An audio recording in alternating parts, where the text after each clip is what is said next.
जय हिंद दोस्तों, जय हिंद बच्चों। आज की अपनी इस विशेष वीडियो क्लास में आपका स्वागत है।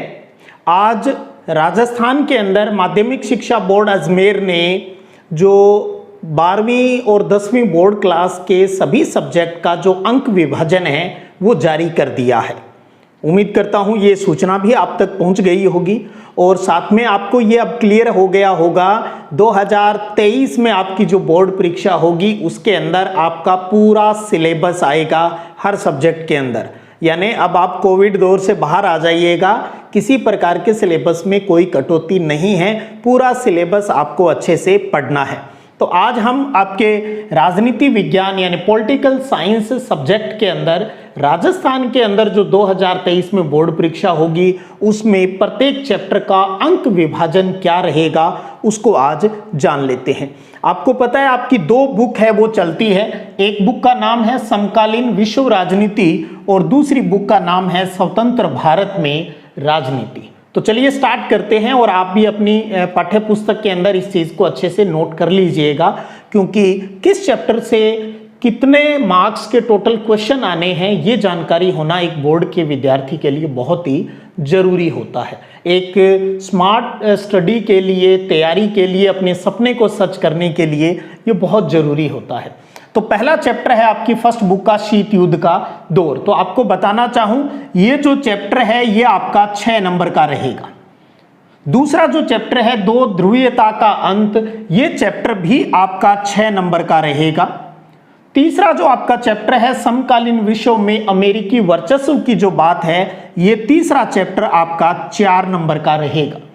चौथा चैप्टर है सत्ता के वैकल्पिक केंद्र, ये चैप्टर भी आपका 4 नंबर का रहेगा। पांचवा जो चैप्टर है समकालीन दक्षिणी एशिया वाला, ये चैप्टर आपका 5 नंबर का रहेगा भाई, पांचवा 5 नंबर का है। छठा चैप्टर है अंतरराष्ट्रीय संगठन वाला है, ये आपका 4 नंबर का चैप्टर रहेगा। सातवां जो चैप्टर है समकालीन विश्व में सुरक्षा, ये आपका 3 नंबर का चैप्टर रहेगा। आठवां जो चैप्टर है पर्यावरण और प्राकृतिक संसाधन वाला, इन्वायरमेंट से रिलेटेड जो चैप्टर है, ये आपका 4 नंबर का रहेगा।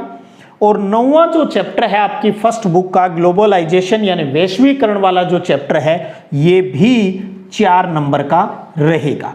अब आप इन नंबर को टोटल जोड़ सकते हो तो आप देखेंगे फर्स्ट 6 नंबर का, सेकंड चैप्टर 6 का, तीसरा 4 का, चौथा 4 का, पांचवा 5 का, छठा 4 नंबर का, सातवां 3 का, आठवां 4 का और 9वां 4 नंबर का।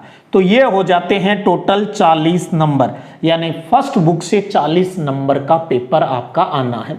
कहीं ये नहीं बताया गया है भी पॉलिटिकल साइंस में आपका मानचित्र आएगा क्या, लेकिन हाँ समझने के लिए मानचित्र भी जरूरी है। और जिन बच्चों को भूगोल विषय है उनको तो दिक्कत आती नहीं, क्योंकि इस विश्व राजनीति को अगर फिल्मी स्टाइल में आप समझना चाहेंगे तो मानचित्र का बहुत बड़ा रोल है वो रहता है। हमने लगभग पूरा सिलेबस है वो अपने इसी चैनल के ऊपर करवाया हुआ है, तो आप प्ले लिस्ट में जाकर या इसी वीडियो के डिस्क्रिप्शन में जाकर उस लिंक पर जाकर इन चैप्टर्स के वीडियो आप समझ सकते हैं। बाकी आप अपने स्कूल के टीचर जो आपको गाइड कर रहे हैं अच्छे से उनकी बात मानिएगा और साथ में पाठ्य पुस्तक का साथ आप कतई नहीं छोड़ेंगे। तो ये 9 चैप्टर का 40 नंबर का काम हो गया। अब बात कर लेते हैं सेकंड जो बुक है स्वतंत्र भारत में राजनीति, उसके अंदर भी आपके टोटल 9 चैप्टर हैं।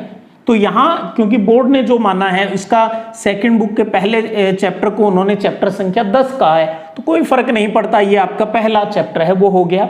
तो ध्यान रखिएगा सेकंड बुक का जो पहला चैप्टर है जहां हमने यहाँ चैप्टर संख्या उसको 10 कहा है, ये 4 नंबर का रहेगा भी।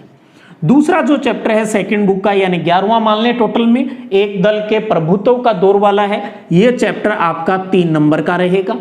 अगला जो तीसरा चैप्टर है यानी संख्या में 12वां हो गया, नियोजित विकास की राजनीति वाला जो चैप्टर है ये आपका 5 नंबर का है भाई। पंचवर्षीय योजनाओं के बारे में पढ़ते हैं इसके अंदर अपनी। अगला जो चौथा चैप्टर है सेकंड बुक का, क्रम संख्या में 13वां नंबर आ गया, भारत के विदेश संबंध वाली बात करते हैं, तो ये चैप्टर भी आपका 5 नंबर का है। तो नियोजित विकास वाला भी 5 का और भारत के विदेश संबंध वाला भी 5 नंबर का है। अगला जो चैप्टर है कांग्रेस प्रणाली उसकी चुनौतियां और पुनर्स्थापना वाला जो चैप्टर है वो आपका 4 नंबर का रहेगा। उससे आगे वाला जो चैप्टर है 15वां और लोकतांत्रिक व्यवस्था का संकट वाला जो चैप्टर है ये आपका 5 नंबर का रहेगा भी। उससे आगे वाला चैप्टर है जन आंदोलनों का जो दौर है, ये जो चैप्टर है 16वां, ये आपका 4 नंबर का रहेगा। उससे आगे है क्षेत्रीय आकांक्षाओं वाला चैप्टर, ये आपका 5 नंबर का रहेगा।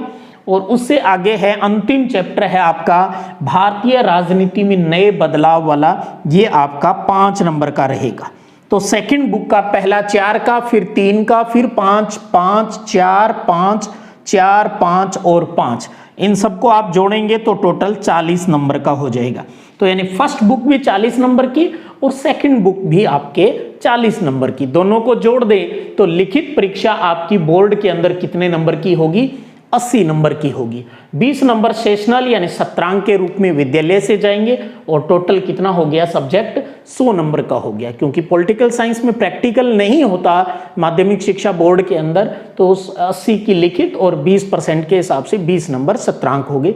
सत्रांक क्या रहेगा वो सभी सब्जेक्ट का एक साथ ही आपको बता दूंगा। वे प्रैक्टिकल सब्जेक्ट में सत्रांक किस तरीके से जाएंगे और गैर जो प्रैक्टिकल सब्जेक्ट है उनमें किस तरीके से जाएंगे, तो एक बार आप इनको अच्छे से ध्यान में रख लीजिएगा और जरूर है वो इनको नोट कर लीजिएगा।